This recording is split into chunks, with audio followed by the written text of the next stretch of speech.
I think like one of the biggest things that I encourage people to do is really actually treat kids like they're humans. I hear so many people, I tell them I'm a middle school teacher and I serve on youth, and they're like, "Oh, I just could never do that. Kids are the worst." And I'm like, yeah, like we're different. Like, yeah, we have different interests, but at the same time, like they aren't just empty vessels and we have to like teach them the ways of life. So a lot of the things that I try and encourage people to do is like actually have a conversation with them and get to know like what they know, get to know who they are, what they actually like to do. Because a lot of people think like, oh, like you have to teach them just so much. I'm like, no, they teach me so much like more than I could ever think about. So really just like getting to know them on their level. And it kind of leads to another way, which is like once you are like understanding like, oh, you're interested in this and this is what you actually like to do, actually taking the time to like know it and get to know Yeah. it. As I was like kind of thinking about this answer, I'm like kind of treat it as if like you are trying to get to know somebody that you're like actually interested in. Like Yeah. if that person likes golf, you best believe I'm looking up golf scores and being like, oh, did you see like Paul Nicholson or whatever his name is? Like, Yeah. because it's like showing them like what they know is important to you and it shows how much you care and it actually shows that you're interested in their life, not just being their like so-called like mentor. It's like Yeah. about knowing them. So that's just like I guess my biggest piece of advice.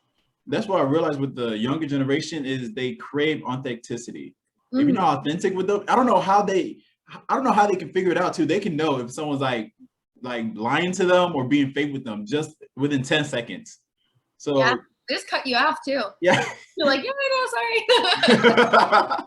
So it's crazy how like we just need to be, as you said, like relate to them, be relatable, like Yeah, get down to their level.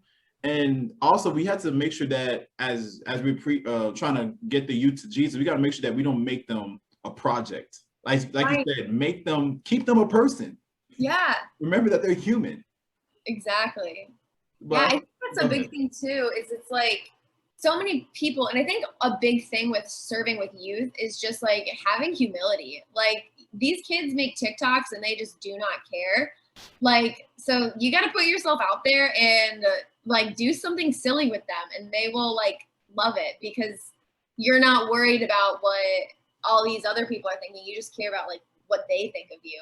And not so much in like a like please like me way, but it's like oh, like you'll do something silly with me. Like, of course, I'm not gonna give you the cold shoulder because I think I'm better than you because I'm older than you. So I think that's another big thing too. And people have to realize that like age is honestly just a number. Right. You still have the same heart that I got. You still got the same lungs. You probably more athletic than I am. You probably better shape than I am in.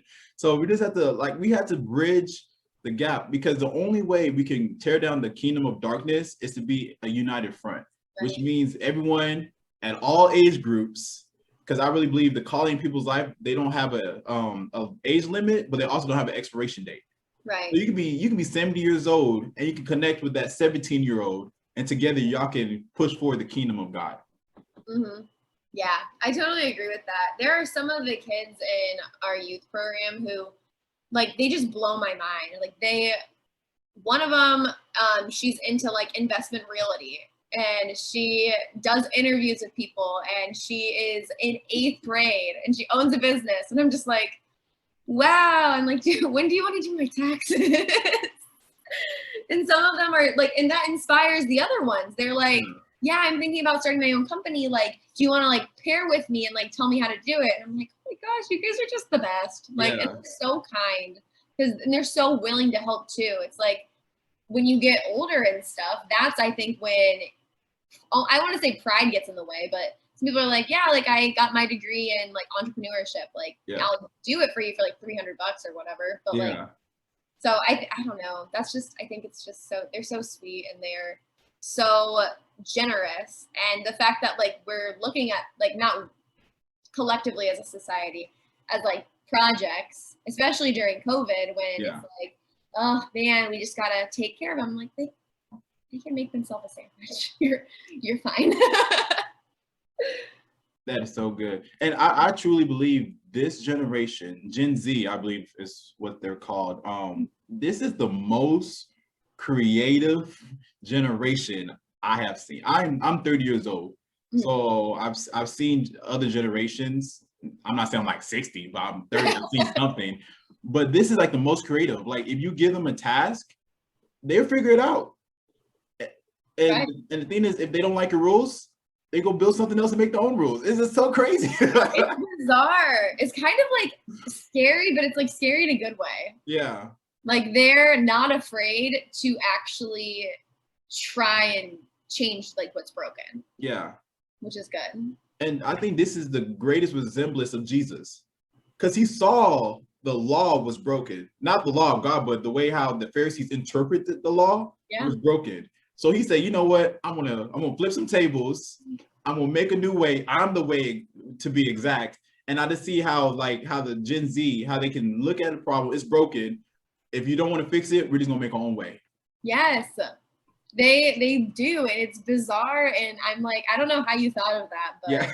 good for you. Exactly.